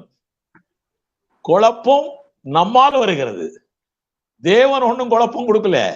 இப்போ நம்ம எல்லாம் காலேஜுக்கு போனோம்னா போய் கணக்கு பாடத்துல உட்கார்ந்தா நிறைய பேருக்கு கணக்குன்னாவே பயமா இருக்குது எல்லாருக்கும். ஆனால் அங்க வாத்தியார் சொல்லி கொடுத்து கணக்குல 100க்கு 100 மார்க் வாங்கிடுறான்ல, அந்த மார்க் வாங்க போறோம் நம்ம. இப்போ இதுல டெய்லி வந்தீங்கன்னா போதும், உங்களுக்கு 100க்கு 100 தான் மார்க். கர்த்தர் நல்லவர். நிச்சயமாக, நிச்சயமாக அவர் தொடர்ந்து நேரலையில இணைவார் என்று நம்புகிறேன். ஏனென்றால் கடந்த சில நாட்களாக அவரை காணவில்லை. இப்போது திரும்பவும் வந்திருக்கிறார். நிச்சயமாக அவர் தொடர்ந்து நம்மோடு பயணிப்பார். அதுல நம்முடைய அட்மின்களுக்கு அவர்னாவே அவர் மேல ரொம்ப அன்பு இருக்கிறது. அதனால அவருடைய வருகையை அதிகமா எதிர்பார்க்கிறார்கள். கர்த்தர் நல்லவர். நன்றிங்க, நன்றி. திரு வேலு சாம் என்றவர் ஒரு கேள்வி கேட்டிருக்கிறார். நான் பெயர் மாற்றம் செய்ய என்ன செய்ய வேண்டும் அப்படி என்று கேட்டிருக்கிறார். அதற்கு சத்யதாஸ் அணுக வேண்டும். பாஸ்டர் சத்யதாஸ் இருக்கிறார். அவரை அணுகினால் போதும், அவர் எல்லா காரியமும் சொல்லிக் கொடுப்பார். போதும். அடுத்த கேள்வி. பாஸ்டர் சத்யதாஸை அணுகுவதற்கு ஏதாவது தொலைபேசி எண் ஏதாவது கிடைக்குமா? சொல்லுங்க. என்னுடைய நம்பரை குறித்து வைத்துக் கொள்ளுங்கள். 9500 9500 58503 9500 58503 9500058503. ஓகே, கான்டாக்ட் பண்ணுங்க. அதுல ஒரு அடிஷனல் குறிப்பு, இப்படிப்பட்ட உதவி அவர் உங்களுக்கு செய்வதற்கு உங்களுக்கு ஆலோசனை தான் தருவார், உங்களை கைட் பண்ணுவார். அவரே உங்களோடு வந்து எதுவும் செய்ய மாட்டார் என்பதை நான் தெரிவித்துக் கொள்கிறேன். ஓகே, இதுல அடிஷ்னலா இது ஒரு நல்ல கேள்வி. பார்த்து கொண்டிருக்கிற அனைவருக்கும் ஒரு கூடுதல் தகவல் சொல்லிடலாம்னு நினைக்கிறேன். இது வந்து ரொம்ப ரொம்ப ஈஸி. இது ஒன்றும் பெரிய கஷ்டமே கிடையாது. வாட்ஸ்அப்ல அதுக்குரிய தகவலை கொடுக்கலாம். முந்தைய காலகட்டத்துல ஒரு 10 வருஷத்துக்கு முன்னாடிலாம் அதை இந்த மாதிரி காரியங்களை மாற்றம் செய்வது ரொம்ப கடினம். இப்ப அரசு ரொம்ப சுலபமா ஆக்கிருச்சு. அதனால ஒரே நாள்ல நீங்க போய் அந்த காரியத்தை செய்து விடலாம். தப்பே இல்லை. அதுக்குரிய வழிமுறைகளை உங்களுக்கு அனுப்பலாம். கர்த்தர் நல்லவர். நெக்ஸ்ட் கொஸ்டின் போலாம். நன்றி பாஸ்டர். நெக்ஸ்ட் கொஸ்டின் போலாம். இருக்கா? இல்லைன்னா நம்ம காரியங்கள் இருக்கு, பார்க்க ஆரம்பிச்சிடலாம். ஓகே. லாஸ்ட் டைம் அவர் ஒரு சாட்சியை சொல்லியிருக்காரு, எங்களுக்காக ஜெபித்தீர்கள், கர்த்தர் ஸ்தோத்திரம், இப்போ நல்லபடியாய் நான் இருக்கிறேன் என்று சொல்லியிருக்கிறார் ரங்கநாதன் யுவராஜ். கர்த்தர்களை ஆஸ்வதிப்பார். ரைட். ஸ்தோத்திரம் ஸ்தோத்திரம் ஸ்தோத்திரம். நம்ம கேள்வியை பண்ணலாம். ஜாஷு ஓபேத் என்பவர் அப்ரிஷியேட் பண்ணியிருக்காரு. Very good, thank you thank you brother. அடுத்த கேள்வி இருக்கா? நம்ம கேள்வி கண்டினியூ பண்ணலாம் இல்லைங்களா? சரிங்க. இப்போ அதுல ஒரு கேள்விங்கய்யா. இப்போ ஆஸ்தி எல்லாமே பழைய ஏற்பாட்டுல தேவன் ஆஸ்திகளை கொடுக்க சொல்வது ஆண்மகனுக்குத்தான் ஆஸ்திகள் எல்லாமே கொடுக்கப்படுகிறது. அதிலும் விசேஷமாய் தலைமகனுக்குத்தான் ஆஸ்திகள் எல்லாமே கொடுக்கப்படுகிறது. இதுல பெண் பிள்ளைகளுக்கு ஆஸ்தி வழங்காதது, பெண் பிள்ளைகளுக்கு ஆஸ்தி ஒதுக்கப்படாதது, இது பார்க்கிற மற்றவர்களுக்கு இது பெண் அடிமைத்தனம், பெண்களை ஒடுக்குகிற ஒரு காரியம் என்பது போல ஒரு தோற்றத்தை உருவாக்குகிறது. இது எப்படி ஐயா நம்ம மற்றவர்கள் பார்வைக்கு கொண்டு போகிறது? தேவன் ஏற்றத்தாழ்வு உடையவர் அல்ல, ஆண்களுக்கும் பெண்களுக்கும் வித்தியாசமான செய்கிறவர் அல்ல, ஒன்றாய்தான் செய்கிறவர் என்பதை நாம் சொல்லிக் கொண்டிருக்கிறோம். அப்படி இருக்கும்போது இந்த சேஷ்டபுத்திர பாகத்தை பற்றி நாம் பேசும் பொழுது இப்படி ஒரு ஏற்றத்தாழ்வு, ஆணுக்கும் பெண்ணுக்கும் ஒரு ஏற்றத்தாழ்வை உருவாக்குகிறது போல தெரிகிறது. இது எப்படி நம்ம சொல்றது? தேவனுடைய பார்வையில ஆண் என்றும் இல்லை, பெண் என்றும் இல்லை. படைத்தவர் அவர். எல்லாரும் ஒரே நிலைதான், ஒரே தன்மைதான். அதனால வித்தியாசமே இல்லை. ஆனால் ஆண் என்பவன் அதே வீட்டிலேயே, அதே குடும்பத்திலே, அதே கோத்திரத்தில காலாகாலமாய் இருக்கக்கூடியவன். பெண் என்பவள் அப்படி அல்ல. ஆதியிலிருந்தே பெண் என்பவள் அந்த வீட்டிலே, அந்த கோத்திரத்திலே, அந்த இடத்திலேயே இருக்கிறவர் அல்ல.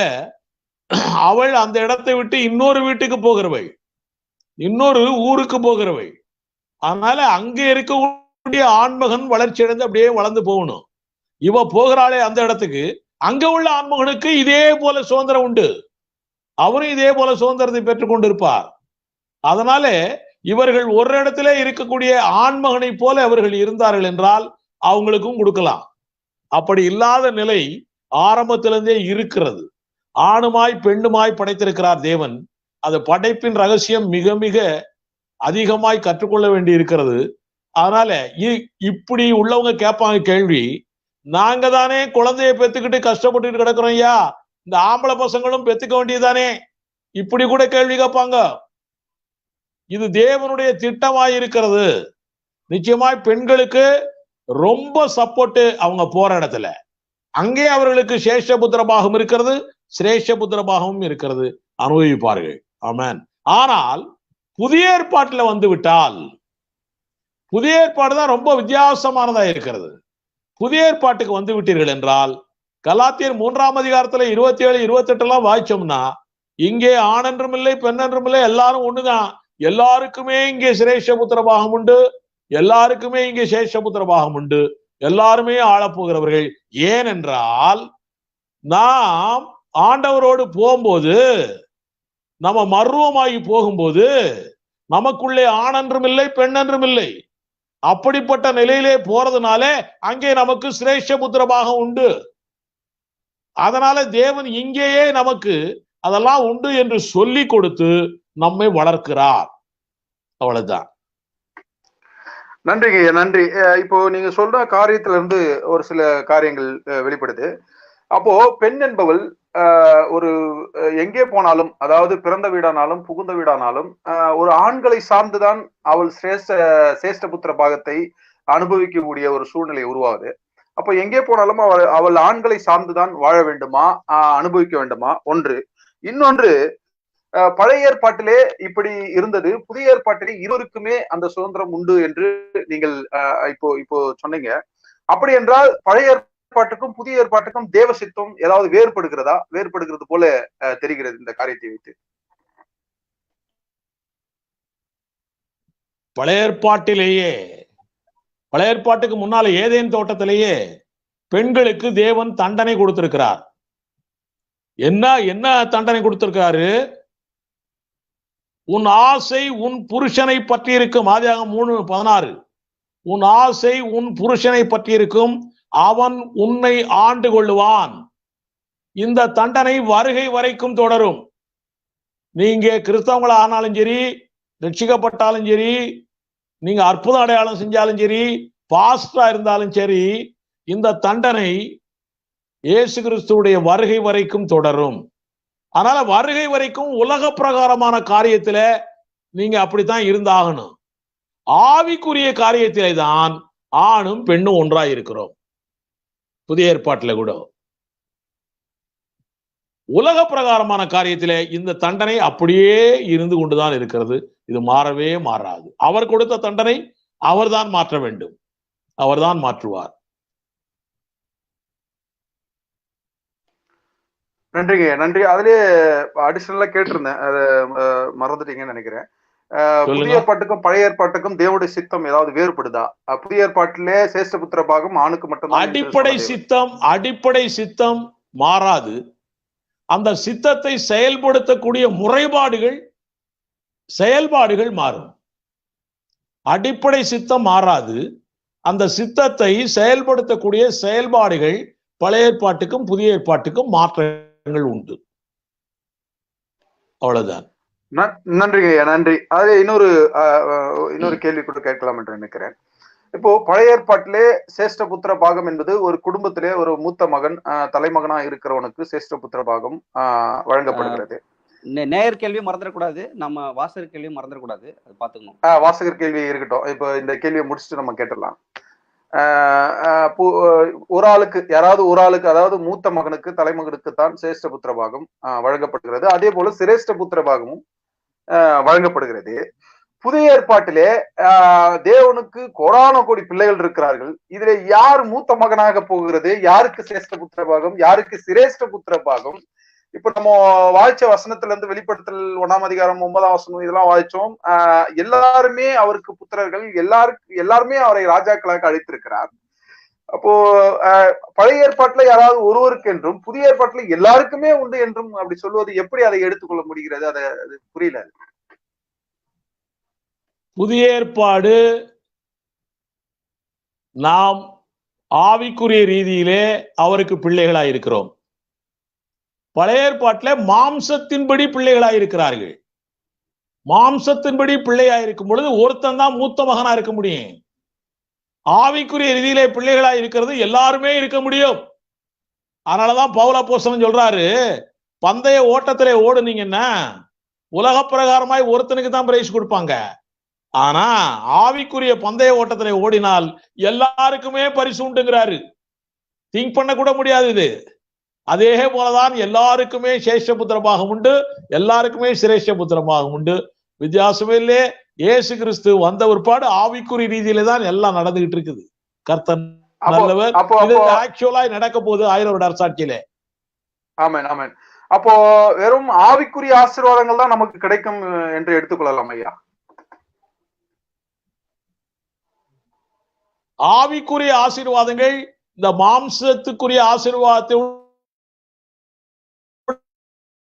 மிக மிக பெரியது. எபேசியர் வசனத்தை வாசிச்சீங்கன்னா உன்னதத்திற்குரிய ஆவிக்குரிய ஆசீர்வாதங்கள் நமக்கு மாத்திரமே கொடுக்கப்பட்டிருக்கிறது.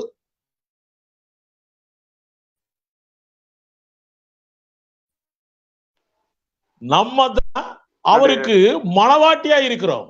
இதெல்லாம் பெரிய ஆசீர்வாதங்கள். இதை பற்றி வரிசையா சொல்லிட்டே போலாம். அதனால நமக்கு தான் ஆவிக்குரிய ஆசீர்வாதத்திலே மிக அதிகமாய் கொடுக்கப்பட்டிருக்கிறது. நன்றி. அப்போ தெளிவா புரியுது. புதிய ஏற்பாட்டிலே சேஷ்டபுத்திர பாகத்தை உடையவர், சிரேஷ்டபுத்திர பாகத்தை உடையவருக்கு ஆவிக்குரிய ஆசீர்வாதங்கள் மட்டும்தான் வரும். ஆவிக்குரிய ஆசீர்வாதங்கள் பெரியது அப்படின்ற தெளிவாய் புரியுது. நம்ம பாஸ்டர் அவரு குருவியாரின் கேள்வி மட்டும்தான் வரும்னு சொல்லாதீங்க. இல்ல, ஆவிக்குரிய ஆசீர்வாதம் மட்டும்தான் வரும் என்று சொல்லாதீர்கள். In addition to the worldly blessing, spiritual blessing will also come. Spiritual blessing compare பண்ணும்போது அதுதான் மிகவும் மேன்மையா இருக்கிறது. அதுல நன்றி. கூடுதலா ஒரு காரியத்தை நம்ம எப்போ மறந்துடக்கூடாது. இந்த சிரேஷ்ட புத்திர பாகம் பிசிக்கலாவே 1000 வருட அரசாட்சியிலே நாம் இந்த பூமியில ராஜாக்களாய் வந்து ஆள போகிறோம். அதுவும் நிச்சயமாய் ஒரு பெரிய ஆசீர்வாதம் தான். அது நடக்க போகுது. இப்போ ஸ்பிரிச்சுவலா நம்ம ரீம்ல இருக்கிறோம் ராஜாக்களாய், பட் பிசிக்கலாவே நம்ம வந்து நிச்சயமா ஆக்சுவலா ஆள போகிறோம். ரைட், டைம் ஆயிடுச்சு, நமக்கு கேள்விக்கு போகும். இப்ப இருக்கிற கிறிஸ்தவர்களுக்கு சிரேஷ்ட புத்திர பாகம் இருக்கா அப்படின்னு கேட்டிருக்காரு கேள்விக்குழல். இப்ப இருக்கிறவர்களுக்கு ஆவிக்குரிய ரீதியிலே இருக்கிறது. ஆண்டவர் சொன்னார் ஆதியாகமம் 1:28, இந்த பூமியை நீங்கள் கீழ்ப்படுத்தி இதை ஆண்டு கொள்ளுங்கள். அதுபோல இப்ப நம்ம கீழ்ப்படுத்தி ஆண்டு கொண்டுதான் இருக்கிறோம். அதனால கிறிஸ்துவின் நாமத்தினாலே ஆண்டு கொண்டிருக்கிறோம். அதனால அது இப்பொழுது ஆவிக்குரிய ரீதியிலையும் இருக்கிறது, ஆக்சுவலாவும் இருக்கிறது. அனுபவிக்கிறவர்களுக்கு புரியும். Okay okay, thank you. நெக்ஸ்ட், பழைய ஏற்பாட்டில் பெண்களுக்கு சுதந்திரம் கொடுத்தார்கள் என்று கருத்தை பதிவு செய்திருக்கிறார். கேள்வியில கொடுத்தார்கள் என்பது உண்மை. எப்போ ஆண்மகனே இல்லாத போது அந்த சுதந்திரம் எங்கே போகிறது? ஆண்மகனே இல்லாத போது அந்த சுதந்திரத்தை யாருக்கு கொடுப்பது? அப்படி ஒரு பிரச்சனை வரும்போது அப்பதான் ஆண்டவர் சொல்றாரு, ஆண்மகனே இல்லாத போது பெண்ணை கொடுங்கப்பா. ஆனா அந்த பொண்ணு அந்த கோத்திரத்து ஆளைத்தான் கல்யாணம் முடிச்சிருக்கணும், அடுத்த கோத்திரத்தால கல்யாணம் முடிக்க கூடாது. வித் தட் கண்டிஷன் ஒன்லி அந்த பொண்ணுக்கு கொடுக்கப்பட்டிருக்கிறது. நியாயப்பிரமாணம் கொடுக்கப்படாததுக்கு முன்னான காலத்துல யோபுடைய பீரியட்ல பெண்களுக்கே சுதந்திரம் கொடுக்கப்பட்டிருக்கிறது, பெண்களுக்கே பாகம் பிரித்து கொடுக்கப்பட்டிருக்கிறது. அது யோபு காலத்துல. நிச்சயமா நிச்சயமா. இப்பதான் இந்த சமுதாயம் பெண்களுக்கு சம உரிமை பற்றி பேசிக் கொண்டிருக்கிறது. நம்முடைய வேதம் நியாயப்பிரமாணத்துக்கு முந்தின காலத்திலேயே பெண்களுக்கு சுதந்திரம் கொடுத்திருப்பது என்பது எத்தனை அருமையாய் நாம் புரிந்து கொள்ள முடிகிறது. கர்த்தர் நல்லவர். நெக்ஸ்ட் நாம் போவோம். கேள்விக்குரல். ஆளுகை இப்ப தேவையில்லையா, நாடு ரொம்ப கெட்டு போயிருக்கு என்று ஆதங்கத்துடன் ஆளுகைக்காக வாஞ்சித்து கேட்டிருக்கிறார் குருவியார். அதுக்காகத்தானே சொல்றோம், நிறைய கிறிஸ்தவர்களை உருவாக்க வேண்டும் என்று சொல்லுகிறோம். நிறைய கிறிஸ்தவர்கள் வந்தால் வாக்காளர்கள் நிறைய வந்துருவாங்க. வாக்காளர்கள் நிறைய வந்தால் நாம் ஜெயித்து விடுவோம். நாம் ஜெயித்து விட்டால் நாம தான் பிரைம் மினிஸ்டரா இருப்போம். வாக்காளர்களே இல்லையே நம்ம கிட்ட இப்போ. அதனால நீங்க நினைக்கிற காரியம் நடக்க மாட்டேங்குது. இல்ல, நீங்க செய்தியில் ஆரம்பத்தில் சொன்னது போல நிறைய கிறிஸ்தவர்கள் இருக்கிறார்கள், ஆனால் பதிவு செய்யப்படாத கிறிஸ்தவர்கள் தான் அதிகமா இருக்கிறார்கள். அதாவது கெஜெட்டிலே பதிவு செய்யப்படாத கிறிஸ்தவர்கள் அதிகமா இருக்கிறார்கள். அதனாலதான் இந்த சிக்கல்கள் எல்லாம் உருவாகுது. அதனால பிரதர் குருவியார் அவர்களே, கேள்விக்குரல் அவர்களே, நீங்களும் போய் பதிவு செய்யுங்கள், கெசட் ஆபீஸ்ல போய் பதிவு செய்யுங்கள். உங்களுக்கு அறிந்தவர்கள் தெரிந்தவர்களையும் பதிவு செய்ய சொல்லுங்கள். அப்படி செய்யும் பொழுது அரசாங்கத்திலே நாம் பெரும்பான்மையை நிரூபிக்க முடியும். பெரும்பான்மையாராய் இருக்கும் பொழுது அரசாங்கத்தை நாமே மாற்ற முடியும், ஓட்டு போட்டு. கண்டிப்பாக. அது மாத்திரமல்ல, அது அரசாங்க சட்டப்படி முதலில் கேள்விக்குரல் பேஸ்புக்லே தன் குருவி படத்தை எடுத்து விட்டு தான் யார் என்பதை முதலிலே அழிட்டி பண்ணிக்கொள்ளட்டும். ஆட்சியின் அதிகாரம் இன்று இரவே அவருக்கு கிடைக்கும். கர்த்தர் நல்லவர். மாத்திர போறாரு, அது வேற. அப்ப இன்னைக்கே பிரைம் மினிஸ்டர் பதவி கிடைக்கலன்னு சொல்லி கேஸ் போட்டுற போறாரு. சரி, பிசாசு ஆண்டு நல்லவர் சந்தோஷத்துல எப்படியான்ட்டு அவரு அதே கேள்வி கேட்டிருக்காரு. பிசாசு ஆண்டு கொள்ளுதே எப்படி ஐயான்னு கேட்டிருக்காரு. அதுவும் ஸ்பிரிச்சுவல் ரீம் தான். ஆக்சுவல் ரீம்ல பிசாசு ஆண்டு கொண்டு இருக்கிறது. நீங்க தான் பிசாசுடைய ஆளுகைக்கு விட்டு வெளியே வந்துட்டோமே, அந்தகார இருளிலிருந்து ஆச்சரியமான ஒளிக்குள்ளே வந்து விட்டோமே. உங்களை பிசாசு ஆளாது, ஆளக்கூடாது. பிசாசுக்கு எதிர்த்து நில்லுங்கள், அவன் ஓடியே போவான். அதனால இப்ப ஆவிக்குரிய ரீதியிலே மாத்திரமல்ல, உலக பிரகாரமாகவும் நம்மை பிசாசு ஆளக்கூடாது. பிசாசு ஆளல. நம்ம ஆளுகிற பிரைம் மினிஸ்டரோ சீஃப் மினிஸ்டரோ பிசாசுன்னு சொல்லிடாதீங்க, அல்லவே அல்ல. ஓகே, நன்றிங்க ஐயா, நன்றி. நிகழ்ச்சியை இதோடு முடித்துக் கொள்ளலாம் என்று நினைக்கிறேன். டைம் ஆயிடுச்சு. அதனால நேயர்கள் அனைவருக்கும் மீண்டுமாய் எங்கள் நன்றிகளை சொல்லிக் கொள்கிறோம். ஏனென்றால் உங்களுக்கு இந்த காலத்திலே எல்லோருக்கும் அதிகமாய் வேலைகள் இருக்கிறது, வேலை பளு இருக்கிறது. அதையும் பொருட்படுத்தாமல் இந்த நிகழ்ச்சியிலே வந்து கலந்து கொண்டு இப்படியாய் கேள்விகளை கேட்டு உங்கள் கேள்விகள் மூலம் அடுத்தவர்களுக்கு விசுவாசம் தூண்டுதலா இருக்க தேவன் பெரிய உதவி செய்திருக்கிறார். தொடர்ந்து இணைந்து கொள்ளுங்கள், தொடர்ந்து உங்களுடைய கருத்துக்களை பகிர்ந்து கொள்ளுங்கள். பலதரப்பட்ட செய்திகள் இனி வரும் நாட்கள்ல வித்தியாசமான செய்திகள் உங்களுக்காக இருக்கிறது. நிச்சயமாய் ஒவ்வொன்றாக ஒவ்வொரு நாளும் சுவாரஸ்யம் குறையாமல், அதன் தன்மை குறையாமல் வேத வசனங்களை, விளக்கங்களை ஆசிரியர் அவர்கள் கொடுத்து கொண்டேதான் இருப்பார். தொடர்ந்து நம்முடைய இணைப்பில இருங்கள், நேரலையிலே வந்து கலந்து கொள்ளுங்கள். கர்த்தர் உங்களை ஆசீர்வதிப்பார். இப்பொழுது நிறைவு ஜபத்தை நாம் ஏறெடுக்க போகிறோம். எல்லோரும் ஜபஸ்தத்தில் இருக்கலாம். பரிசுத்தமுள்ள பரமபிதாவே, கொடுக்கப்பட்ட நல்ல வேலைக்காக ஸ்தோத்திரம் ஆண்டவரே. இப்பொழுதும் கர்த்தாவே, சிரேஷ்ட புத்திர சுதந்திரமும் சேஷ்ட புத்திர சுதந்திரமும் இவை இரண்டும் வெவ்வேறு என்ற காரியத்தை எங்களுக்கு புரியப்படுத்தி, கர்த்தாவே, இது எங்களுக்கும் புதிய ஏற்பாட்டிலே தற்கால கிறிஸ்தவர்களுக்கும் நம் தேவன் கொடுத்திருக்கிறார் என்பதையும் எங்களுக்கு அறியப்படுத்தி, இப்படியாய் தேவன் பெரிய பெரிய காரியங்கள் நமக்கு செய்திருக்கிறார். நம்மை புத்திரர்களாக்கி இருக்கிறார், நம்மை ராஜாக்களாக்கி இருக்கிறார், ஆசாரியர்கள் ஆக்கியிருக்கிறார் என்பதை வேத வசனத்தின் மூலமாக இப்படி தெள்ள தெளிவாக எங்களுக்கு தெரியப்படுத்திய கர்த்தாவே, ஆசிரியரை என் தேவன் ஆசீர்வதித்து தேவன் வழிநடத்த வேண்டுமாய் ஜெபிக்கிறோம் அப்பா. இப்பொழுதும் கர்த்தாவே, ஆசிரியர் கர்த்தாவே, இப்படியாய் காரியங்கள் எங்களுக்காய் கொண்டு வந்து வித்தியாசமான முறையிலே கொடுத்து கொண்டிருக்கிறார். இப்படிப்பட்ட காரியங்கள் உம்முடைய வருகை வரைக்கும் எங்களுக்கு கிடைக்க நாங்கள் வேண்டுகிறோம். நிச்சயமாக அவர் உம்முடைய வருகை மட்டும் ஜீவனோடு இருந்து, சுகத்தோடு இருந்து, பலத்தோடு இருந்து, நிச்சயமாய் எங்களுக்கு இப்படியாய் விசுவாசத்தை கற்பிக்க என் தேவன் அவரை வழிநடத்த வேண்டுமாய் ஜெபிக்கிறோம். அவருக்கு ஒத்தாசையாக கர்த்தாவே இருக்கிற பாஸ்டர் சத்யதாஸ் அவர்களையும் ஆசீர்வதியும். அப்படியாய் கர்த்தாவே காரியங்கள் கர்த்தாவே செய்கிற அவரை தேவன் ஆசீர்வதித்து வழிநடத்தும். இன்னும் பல வித்தியாசமான காரியங்களை செயல்படுத்த அவருக்கு ஞானத்தை கொடுத்து வழிநடத்த வேண்டுமாய் ஜெபிக்கிறேன் ஐயா. தொடர்ந்து கர்த்தாவே இந்த நிகழ்ச்சியை ஆசீர்வதியும், இந்த நிகழ்ச்சியில பங்கு பெறுகிறவர்களை ஆசீர்வதியும், அவர்களுடைய அப்பத்தையும் தண்ணீரையும் ஆசீர்வதியும். அடையாய் தேவன் வழிநடத்தப்படுற கிருபைக்காக ஸ்தோத்திரம். இன்றைக்கு கர்த்தாவே ஒரு நல்ல அனுபவத்திற்குள்ளாக நடத்தினீர், ஸ்தோத்திரம். இன்னும் தினமும் இப்படி போல நடத்த போறதுக்காக ஸ்தோத்திரம் ஆண்டவர். எல்லா துதி கன மகிமை எல்லாம் ஒருவருக்கு செலுத்துகிறோம். இயேசுவின் மூலம் ஜெபித்தோம், ஜெபம் கேட்டீர் நல்ல பிதாவே. நன்றி நன்றி நேயர்களே.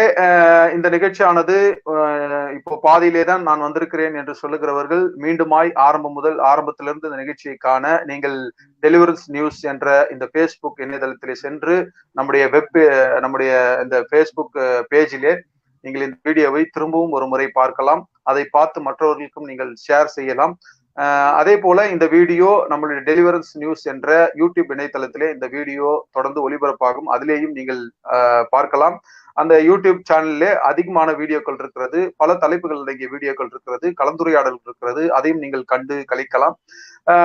இது மட்டுமல்லாமல் வீடியோ வாயிலாக பார்க்க இன்ட்ரெஸ்ட் இல்லாதவர்கள் நம்முடைய ஆசிரியரின் புத்தகங்கள் அதிகமாய் 15 விதமான ஆராய்ச்சி புத்தகங்கள் இருக்கிறது. நீங்கள் புத்தகங்களை கேட்டால் நாங்கள் உங்களுக்கு அனுப்பி வைப்போம். கீழே ஓடுகிற அந்த கீழே போய்கொண்டிருக்கிற அந்த அட்ரஸ் விலாசத்துக்கு உங்களுடைய விலாசத்தை அனுப்பலாம், அல்லது போன் நம்பரை தொடர்பு கொண்டு உங்களுடைய விலாசத்தை கொடுத்தால் உங்களுக்கு மற்ற காரியங்கள் எல்லாம் அறிவிக்கப்படும். ஆசிரியரின் விசுவாச முழக்கம் பத்திரிகை மாதந்தோறும் வெளியாகி கொண்டிருக்கிறது. அந்த விசுவாச முழக்க பத்திரிகையானது உங்களுக்கு இலவசமாய் அனுப்பி வைக்கப்படும். நீங்கள் செய்ய வேண்டியதெல்லாம் உங்களுடைய விலாசத்தை கொடுக்க வேண்டும், அவ்வளவுதான். இது முற்றிலும் இலவசமான மாதாந்திர பத்திரிகை. அதை பெற்றுக்கொண்டு அதன் மூலமாகவும் நீங்கள் கேள்விகள், விசுவாச காரியங்கள் கற்றுக்கொள்ளலாம். கர்த்தருக்கு நன்றி. மீண்டும் நாளை தினத்திலே இதே நேரத்திலே 9 மணி முதல் 10 மணி வரை வேறொரு நிகழ்ச்சியிலே வேறொரு புதிய தலைப்பிலே நாம் சந்திக்க போகிறோம். நாளைய தினத்திலே உங்களை சந்திக்கும் வரை முடிக்கிறதுக்கு முன்னாடி ஒரு காரியம். நிக்கோலஸ் பிரதர் 2 நாளா கேட்டுட்டு இருக்காரு. இது 1:30 மணி ஆக்குங்க, 1 மணி வரைக்கும் 1 மணி நேரம் செய்தி, 1/2 மணி நேரம் கேள்வின்னு. அது ரொம்ப இப்போதைக்கு கஷ்டம். ஏன்னா 9 to 10 எல்லாரும் இரவு வேளையில வேலைக்கு போயிட்டு இதை பார்த்து கொண்டிருக்கிறார்கள். மறுபடியும் நைட்டு ரொம்ப டிலே பண்ணா காலையில் எழும்புவதற்கு ரொம்ப கஷ்டம். அதனால வருகிற காலங்களிலே கேள்வி நேரத்துக்கென்று ஒரு தனி நிகழ்ச்சியாக விரைவில் ஆரம்பிக்கலாம் என்று யோசித்துக் கொண்டிருக்கிறோம். கர்த்தருக்கு சித்தமான அது நடக்கும். அதுல காமன் கேள்வியெல்லாம் கேட்கலாம். இன்னைக்கு நிறைய பேர் காமன் கேள்வியெல்லாம் கேட்டிருக்கிறீங்க, அதெல்லாம் அதுல வரலாம். இது செய்திக்கு உட்பட்ட கேள்வி கேட்டாலே 1 மணி நேரம் கரெக்டா இருக்கும்னு நான் நினைக்கிறேன். அதனால நாம் தொடர்ந்து இதுல இணைந்து இந்த காரியத்தை பயன்படுத்திக் கொள்வோம். ஓகே, நன்றி பாஸ்டர், நன்றி. நாளை தினத்தில் மீண்டும் நாம் சந்திக்கும் வரை உங்களிடம் நாங்கள் விடைபெற்றுக் கொள்கிறோம். நன்றி, ஸ்தோத்திரம். பிரைஸ் தி லார்ட், ஸ்தோத்திரம்.